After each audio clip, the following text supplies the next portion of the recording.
Today on Physically Spiritual, I'm going to explore growth and personal development, relationships, and the liturgy through the thought of Dietrich von Hildebrand and Conrad Baars. Welcome to Physically Spiritual. I'm amazed by how maturing physically healthier has changed my spiritual life. I'm captivated by discovering the truth about my body and how it reveals God. Physically Spiritual is my attempt to harmonize and share what I've discovered. I'm your host, Andrew Reinhart. On previous seasons of Physically Spiritual, I've had a couple episodes about the Eucharist. One in season 2 when we were going through the Sacraments, and then one in season 4 at the end of the series on food. And in both of these episodes, I was trying to wrestle with a question that I posed, the basic idea of when we receive the Eucharist so regularly as Catholics, why doesn't it change us more? Right? Why, if the Eucharist is the body, blood, soul, and divinity of Jesus Christ, and all the power that created the universe is in that host, why doesn't it seem to move our hearts more? And as I've been reflecting on my own answers to those questions and kind of exploring what Catholic thought has to offer, I have to admit that I think my responses were partial and not completely correct, because there's a way at which I was framing the question that just makes the Eucharist a means to an end, right, and not an end in of itself. And this is part of the issue, that the Holy Mass, the Most Blessed Sacrament, isn't a therapeutic tool. It's an act of worship. And we're only secondarily or accidentally transformed in the process of seeking the Lord with our whole heart, mind, and soul, and giving our whole selves to Him as He gives His whole self to us in the Eucharist.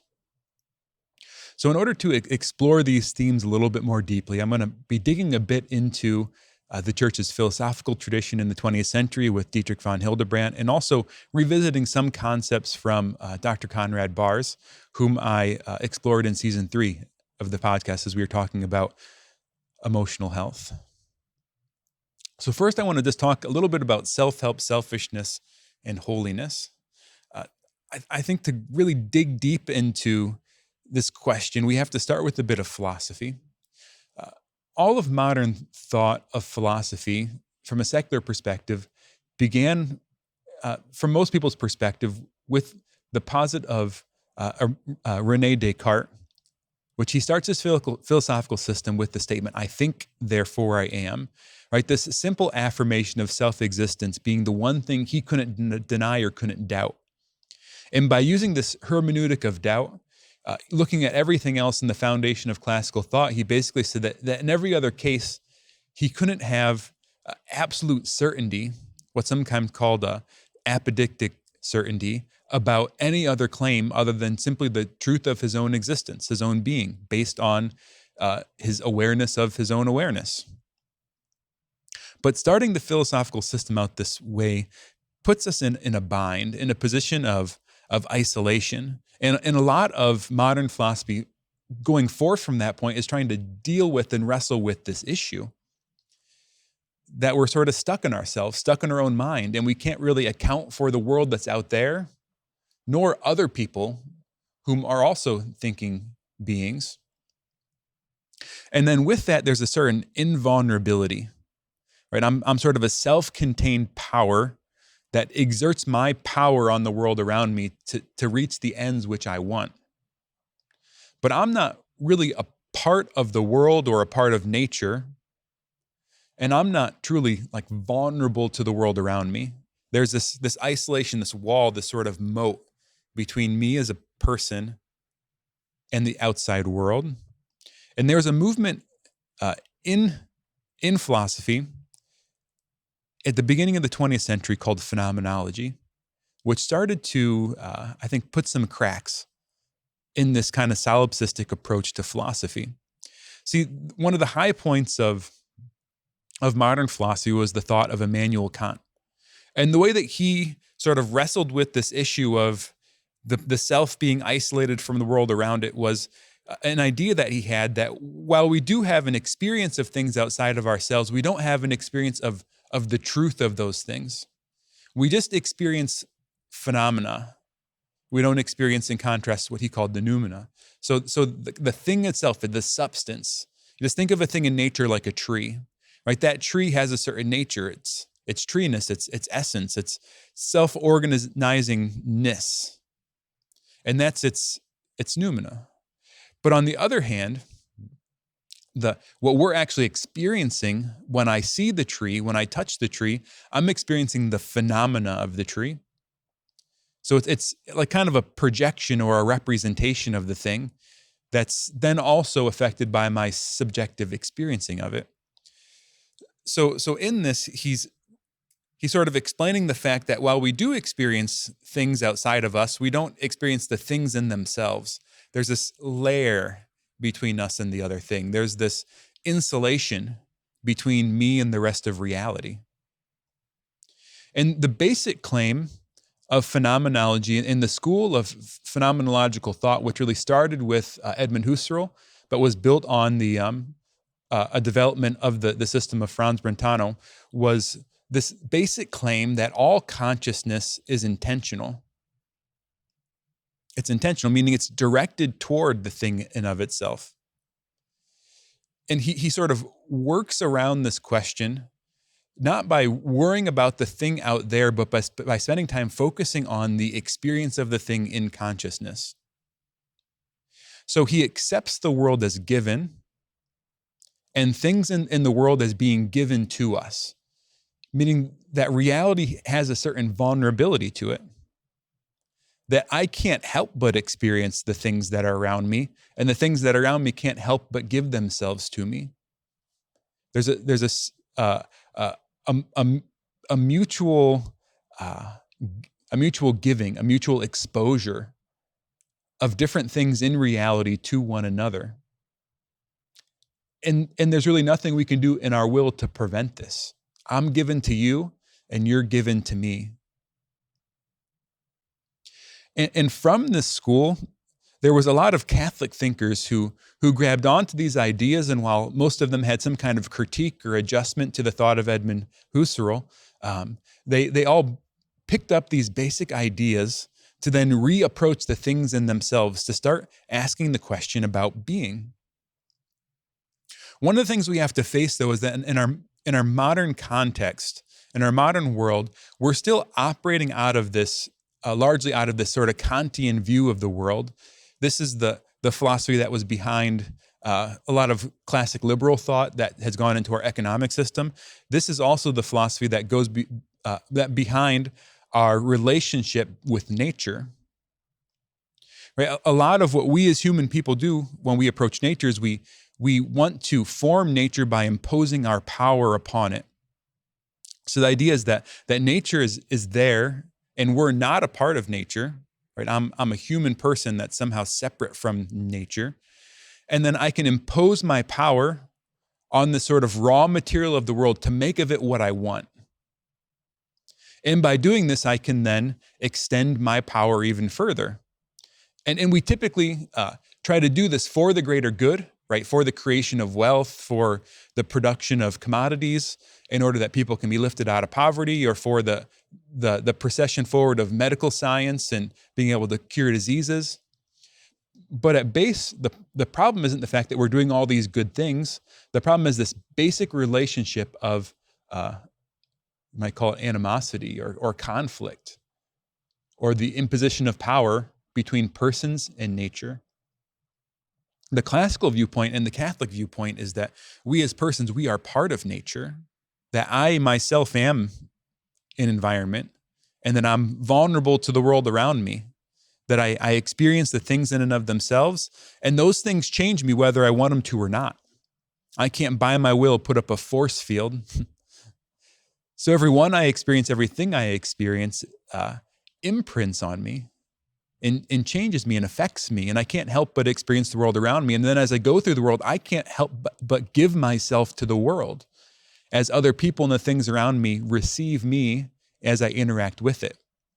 So there's this basic and fundamental relationship of connectedness between the human person and the rest of reality, and between the things in themselves and the experience of the thing in and of itself. Now, why do I start with this philosophical tour that maybe put some of you to sleep? When we're talking about the themes of physically spiritual, these ideas of health and wellness, mixed with Catholic spirituality and holiness. We often bring this Kantian relationship to nature into our relationship with our own bodies and with our life of holiness. We can think of my body as sort of the raw material of me, and me as my soul, separate from my body, imposes power on my body to make of it what I want. My body becomes a means to an end. Right? I want to make my body attractive, so I am powerfully impose diets and exercise and different behaviors onto my body in order to manipulate it and make it what I want it to be for a certain end of status or attractiveness or the ability to perform in a sport, or maybe just to fulfill my own insecurity. But in the Catholic viewpoint, I am a person who is body and soul, so my body is me. And if I'm just powerfully and forcefully manipulating the physical aspect of myself, I'm ultimately wounding myself. I'm hurting myself in order to actualize myself or something like that. There's this kind of disintegration of the human person that happens as a result of this relationship of distance and power when we approach self-help this way. And then additionally, we can bring this mindset into our practice of the faith. When we go to Mass, right? Am I just going to Mass to fulfill a law and then in order to get something out of it? Going there just as a duty, but in the meantime, I can sort of mine out some value from the liturgy, the same way a capitalist might pull raw materials out of the ground in order to create money that can be used. Right? Am I just going to Mass to be holy? Am I just going to Mass to get over a problem, to allay my sense of guilt? Right? Am I ultimately seeing the Mass as another way for me to extend my power into my objectification of the reality of the world around me? To dig deep into these questions, I think the philosophy of Dietrich von Hildebrand can come in and save the day. In his beautiful little book, Liturgy and Personality, Dietrich von Hildebrand really elucidates an idea, a concept of what he calls value, the value of things. And this is one philosophical approach to this kind of Kantian modern question of the separation, the distance between the thing in of itself and the perceiver of the thing. When he talks about value, it's this beautiful reflection on basically everything is a value because it's created by God. And everything that God creates reflects something of God's goodness, truth, beauty, unity. And so as those things are in the world, they sort of seep out or emanate this value, these traces of God that are left there from their essence, from God holding it in being and making it what it is. This is what he says on value on page 11 of Liturgy and Personality. He says, that which is created, whether it belongs to the domain of pure matter or to the realm of organic life or to the sphere of spiritual things. And he lists here all the different things, like objects in the world, like minerals, versus organic life, like animals and plants, versus spiritual things like humans or beautiful things that humans create in collaboration with God, like art and philosophy.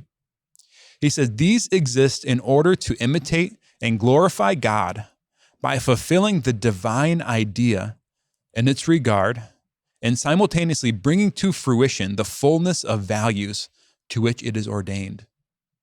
He's pulling in here a classic idea that comes out of the perennial philosophy of the church, that when God creates, he's creating out of these divine ideas, that God's perfection in the realm of creation breaks into particulars like light hitting a prism. So ultimately, the grounding of all essences, of all substances, is the way that God gives them being out of his own mind. And then everything fulfills itself or is what it is, sort of actualizes itself by simply being what it is, by, to the extent that it possibly can, reflecting and living the perfection of the the aspect of God that it's meant to be. He goes on, for all values, goodness, beauty, the mystery of life, the noble light of truth, and even the dignity of every being itself, all these are rays which radiate from God's being, who is all holiness. All right, so as you're listening to this beautiful reflection on things being a value in and of themselves, and hopefully you're contrasting it to this sort of modern notion of this power relationship and manipulation of nature, and this Kantian separation between the things in themselves and us. Hopefully you can see the contrast between these ideas. So we as humans are called to enter into the world around us, receiving and responding to the values that are being given to us. So everything I experience out in the natural world, every other person I experience, every spiritual thing that I experience, I'm experiencing a certain value, which is a reflection of God. And so my interaction with the world, my responses to the world, my choices that I make in light of the world are meant to be responses to my experience of those values. And he says that really the development of what he calls true personality, and he's using personality in a broader sense than kind of the way that we talk about personality tests and things like this, but personalities and the person, me as a person, becoming fully what God has designed me to be, my own actualization of my substance. That this personality grows and develops through the authentic response to value. This is what von Hildebrand says about personality. He says, the true normal is the classical man who is fully perceptive of value and responsive to them. The uncramped objective man, liberated from the prison of himself, in whom the capacity for self-donation and love is unbroken. Once again, as you hear this, I hope it creates a contrast in your mind between von Hildebrand's thought and these kind of modern ideas, right? He's liberated from the prison of himself. There's this ultimate being given to the world and being present to the world. And then this capacity of self-donation, right? That would be in contrast to the projection of power and manipulation that modern philosophy presents to be our relationship to the world around us. Von Hildebrand is saying the true personality, the mature man, the holy man, is one who is in a relationship of self-donation to the world around him. There's three elements in his mind to true personality. He says, first, it's a full spiritual endowment. He says, in the first place, there's a fullness of the essential spiritual faculties, the capacity of loving and knowing, the power of will, the natural potential of the person which flows from him. We might say his essential endowment as distinct from special talents. This is a bit of an oversimplification, but we might say this is simply being what's often called the best version of yourself, right? Be what you are and be it to its full. It's being a human fully alive, but also being authentic to who you are. The second element of true personality is a deep link to values. He says, secondly, there is an organic link with values and truth. His perception of them, his response to them, his living in truth, in tune with the objective logos, and his lack of subjective deviation from the meaning of being. This word logos is a Greek word that's often translated from Greek as the word word. Right? This is from the word in the prologue of the Gospel of John. John chapter 1 presents Jesus as the logos. But this word logos could also be translated as hierarchy or order or design. And it has this kind of divine idea connotation. The ancient philosophers, even before Christianity, talked about the logos being this divine reality that's sort of the form and structure of all reality that emanated out from God. So this idea that there's an objective logos or a seed of the logos in everything in reality. And And that true personality is a subjective harmony with the logos that's discovered in all other things. All right, the third element of true personality is the possession of a unity of style. This is what he says. External being is not inorganically and outwardly stamped on the inner being, but it is a genuine projection of the latter. There's a rare harmony between the inner and the outer being. So our true style is an integrity, is a harmony between our internal self and our external self. That what's happening on the outside of us, our appearance, our facial expression, our words, our reactions, are all authentic to our internal being. Right? If we live in this world where things in themselves are separate from us, and we need to impose our will on reality in order to get what we need, there's this primordial striving and imposition of power in order to manipulate the world in order for us to survive. If that's reality, right, then I need to set up a similar separation between the inside of me and the outside of me in the way I present myself to the world. Because I need to be as safe as I can be, as protected as I can be. Then as presenting myself as a projection, as I want you to see me, not as I am, then I'm able to greater manipulate the world around me to impose power on it. But the true personality is the exact opposite of this. The true personality is one that comes out of a position of wholeness, because we realize that reality gives us what we truly need. We don't need to take it from reality. Reality offers it to us. And by responding to the world around us in a way that's authentic and true to being, what we do is we become a steward of reality. We make it better. We till and plant in the way that God asked Adam and Eve to do in the Garden of Eden. You know, it's the kind of relationship that a vine dresser has with the vine, or that a farmer has with their orchard. That by responding to the value of the apple tree and recognizing, you know, the goodness of the fruit, the farmer prunes the tree in a certain way in order that the tree becomes more perfectly what it is. So that our interaction with the world around us becomes a symbiotic relationship that everything the human person interacts with becomes more perfectly what it is, more brightly shining the logos, God's design, the goodness, truth, unity, being that God has given it. And in this way, we ourselves have to also allow reality to do this to us. That we need to allow reality to respond to us as a value in and of itself. And that our formation, the growth of our personality, our development, our personal holiness happens as a result of us experiencing reality responding to us as a value, and then us responding back to reality as a value in and of itself too.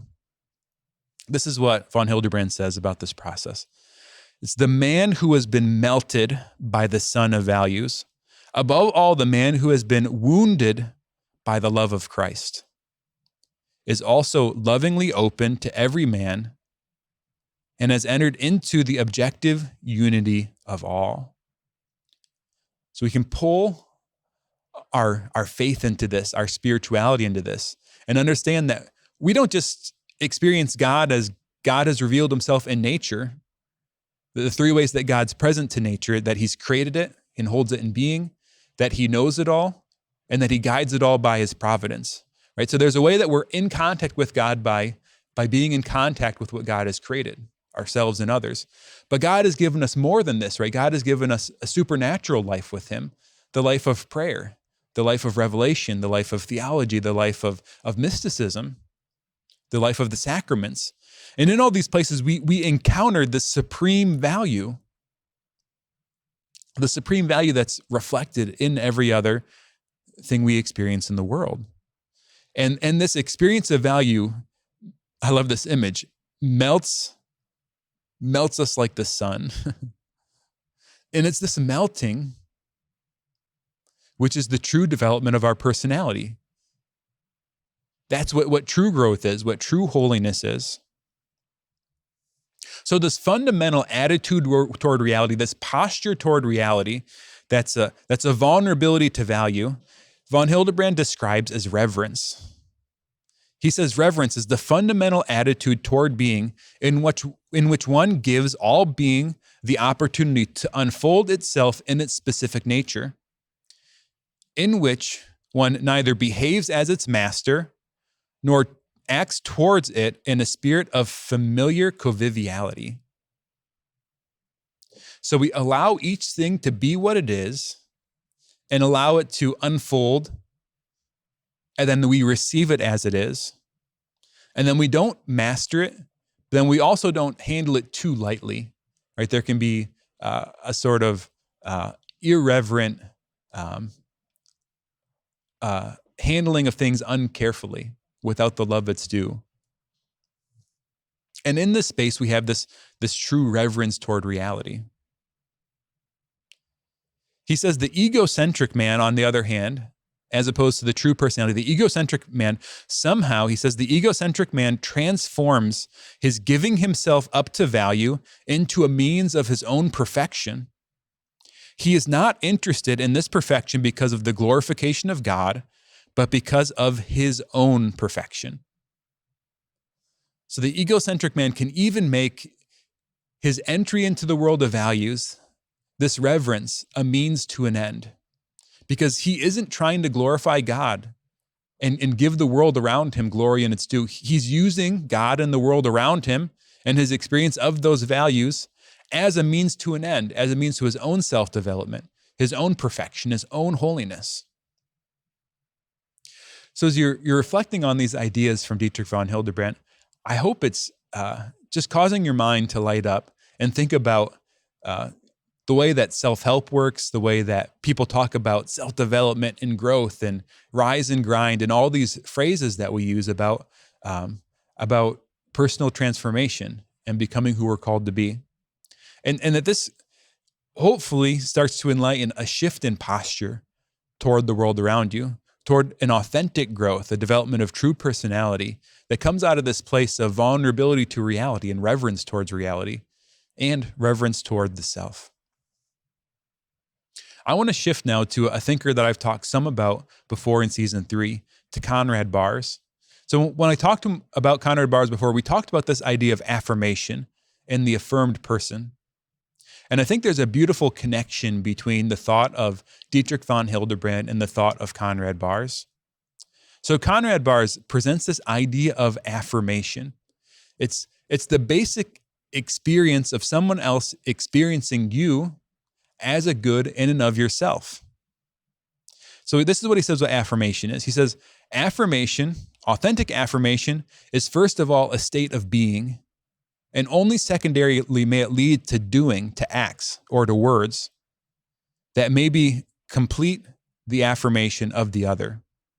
So authentic affirmation isn't like writing positive things in your journal or stating mantras to yourself like, I'm a strong and beautiful man.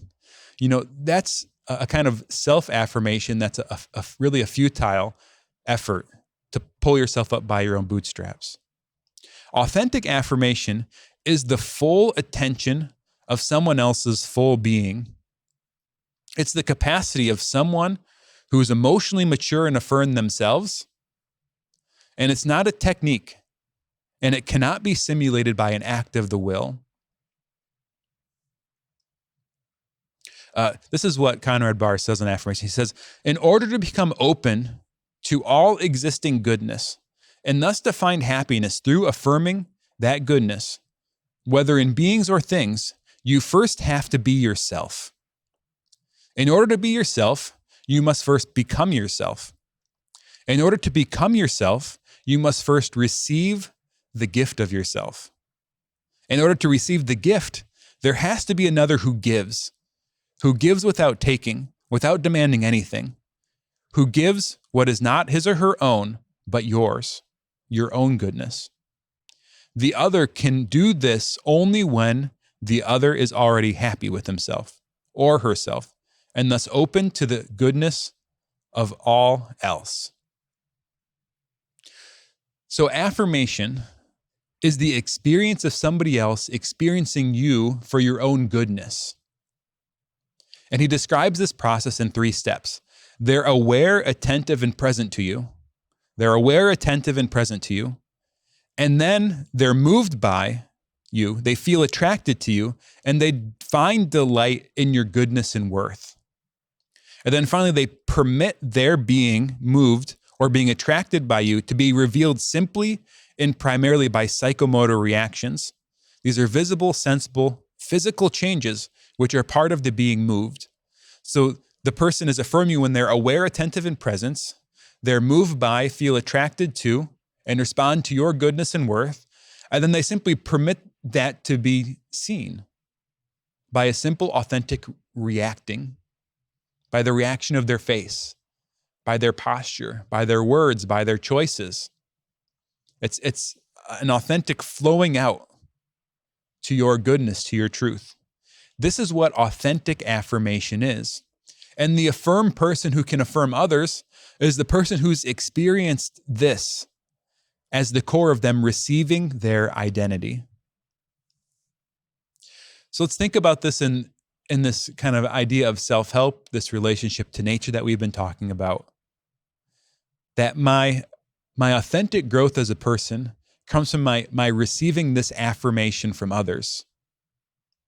So we could think of this in the context of the family, right? This is meant to be kind of the core, the heart, the spirit of parenthood, is this affirmation of the child, the awareness, the attention to being present to the child.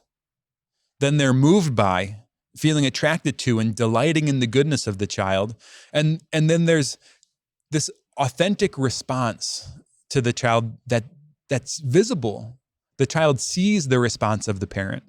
This lines up very beautifully with the modern idea of attachment theory and the kind of response that the parent provides the child in their delight of their face that develops the central nervous system of the child in their early years, right? Modern neuroscience is affirming these theories that Catholic philosophers and doctors discovered decades ago. But then also think of some of the scourges of our modern society, like bringing the idea of the smartphone into parenting, the experience of the parent not being aware, attentive, or present, right? And it just prevents this whole cycle of affirmation of the child from happening. When Pope St. John Paul II, in his Theology of the Body, he actually kind of reflects really closely on these ideas. He says, the affirmation of the person is nothing other than welcoming the gift, which through reciprocity creates the communion of persons. This communion builds itself from within. This is from the general audience he gave on January 16th, 1980, as part of the series that's often called the Theology of the Body. The affirmation of persons is none other than welcoming the gift. Right? The other person is a value in and of themselves, and they're a gift to reality. In a sense, we're all part of God's gift in creation. So it's a perception of that gift, a welcoming of that gift, and then a response to that gift, of making a gift of myself back, creating a communion of persons which builds itself from within. Right? And in this process is both the development of true personality that Dietrich von Hildebrand talks about, and the process of becoming an affirmed person that Conrad Baars talks about. I would actually claim that what Dietrich von Hildebrand is exploring philosophically and objectively in the world of values is correlated to what Conrad Baars is exploring psychologically and subjectively in the experience of emotion. And then it corresponds theologically and mystically to what John Paul II is reflecting on in the Theology of the Body. And all of these thinkers are basically developing their thoughts in a similar period of time after World War II, and in the context of this school of phenomenology affecting academia. And it's not an accident that that's the context it's in. So let's now bring all of these ideas together. I want to make the claim that there is no such thing as self-help. Self-help's an illusion. It's a lie. All attempts at self-help is an attempt at a false self-affirmation. All self-help, if it's true, if it does have an effect, it's a response to the value of things or a response to the value of other persons. So I might be experiencing a truth, a goodness, right? So I'm experiencing an authentic value that's part of the divine gift to reality. And then by responding to that divine gift, I'm growing, I'm changing as a result of being receptive to that value. So if I'm growing as a result of some experience of a book or something in the world, that's not self-help, that's God's help. I'm responding to God as the person who put that goodness, unity, or truth in reality. Or I'm responding to other people as a value in and of themselves, right? The goodness of a therapist, the goodness of a spiritual director, of a pastor in confession. You're both experiencing God in that confessional and you're experiencing the goodness of that priest in the confessional. And the transformation that happens is a response to the value that's in one dynamic, a supernatural reality of the grace you're receiving. But another dynamic, there's also a natural thing that's happening of the simple experience of the other and the reception of the gift of the other. And this is all happening simultaneously. So all self-help is an illusion. It's all God help. And it's God's help being mediated through the goodness of creation and the goodness of other people, or the goodness of the new creation, of the supernatural. When I'm also thinking about my own growth, my personal development, my growth in holiness, I need to be responding to myself as a value. I can't be bringing this relationship of power and manipulation and control into my own personal transformation. My body's not raw materials that's just there for me to actualize my inner being. My body is me. And I am a good, a true, a beautiful that has a value in and of itself. So all growth, all personal development, all striving after holiness needs to be a response to value, an act of self-love, an act of self-acceptance, an act where I'm trying to make myself more holy what I am. It means I need to do an examination of conscience on myself to be sure I'm not using myself as a means to an end. And the ways that I might use myself as a means to an end are simply enumerated in the 7 deadly sins. Pride, vanity, lust, gluttony. Right? These are all outward manifestations of this inward disorder where I'm using myself as a means to an end. Right? Am I just trying to be holy so I look good, so I'm important, so I'm respected, so someday I can be written about in books and other people can think well of me?